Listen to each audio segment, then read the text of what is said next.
Jadi proses terkait dengan LE ini sudah dilakukan sejak 5 tahun lalu, tepatnya di 2017.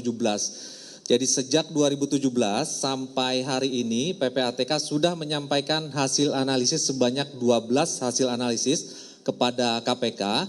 Variasi kasusnya ada setoran tunai, kemudian ada setoran melalui nomini-nomini ya, pihak-pihak lain. Angkanya dari 1 miliar sampai ratusan miliar. Sebagai contoh teman-teman, sebelum dalam waktu singkat ini terkait dengan penghentian, salah satu hasil analisis itu adalah terkait dengan transaksi setoran tunai yang bersangkutan di kasino judi senilai 55 juta dolar atau 560 miliar rupiah. Itu setoran tunai dilakukan dalam periode tertentu. Bahkan ada dalam periode pendek setoran tunai itu dilakukan dalam nilai yang fantastis 5 juta dolar. Dan PPATK juga menemukan adanya pembelian perhiasan dari setoran tunai tadi sebesar pembelian jam tangan ya, sebesar 55 ribu dolar. Itu 550 juta rupiah. Lalu kemudian PPATK juga mendapatkan informasi bekerja sama dengan negara lain dan ada aktivitas perjudian di 2 negara yang berbeda, dan itu juga sudah PPATK analisis dan PPATK sampaikan kepada KPK. Terakhir terkait dengan apa yang disampaikan oleh Pak Menko, PPATK sudah melakukan pembekuan penghentian transaksi kepada beberapa orang di 11 penyedia jasa keuangan. Ada asuransi, ada bank, dan kemudian nilai dari transaksi yang dibekukan oleh PPATK di 11 PJK tadi ada 71 miliar lebih. Dan ada juga transaksi yang dilakukan di 71 miliar tadi, mayoritas itu dilakukan di anak yang bersangkutan, di putra yang bersangkutan. Jadi itulah yang bisa kami sampaikan dalam kesempatan ini untuk menyampaikan apa yang telah Pak Menko sampaikan sebelumnya. Demikian Pak Menko.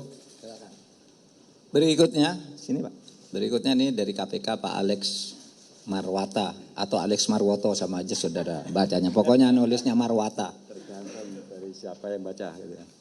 Ya, terima kasih Pak Menko. Ya, selamat siang teman-teman wartawan. Jadi narasi yang dikembangkan saat ini kan seolah-olah KPK melakukan kriminalisasi karena hanya menyangkut uang senilai 1 miliar. Saya sampaikan pada kesempatan ini pada saudara-saudara saya yang di Papua dan juga kepada penasihat hukum bahwa dalam proses penyelidikan baru 1 miliar itu yang bisa kami lakukan klarifikasi terhadap saksi maupun dokumen. Tetapi perkara yang lain itu juga masih kami kembangkan. Tadi Pak Ivan menyampaikan ratusan miliar, ya, ratusan miliar transaksi mencurigakan yang ditemukan PPATK. Itu kami dalami semua, ya. Jadi tidak benar hanya 1 miliar. Nah, pada penasihat hukum dari Pak Lukas NMB, ya kami mohon kerjasamanya kooperatif. Nah, KPK berdasarkan undang-undang yang baru ini bisa menghentikan penyidikan dan menerbitkan SP3. Ya. Kalau nanti dalam proses penyidikan, ya Pak Lukas itu bisa membuktikan dari mana sumber uang yang puluhan ratusan miliar tersebut, misalnya Pak Lukas punya usaha tambang emas, ya sudah, pasti nanti akan kami hentikan. Tapi mohon itu diklarifikasi, ya, penuhi undangan KPK, panggilan KPK untuk diperiksa, ya. Kami akan melakukan pemanggilan, ya, kembali, ya.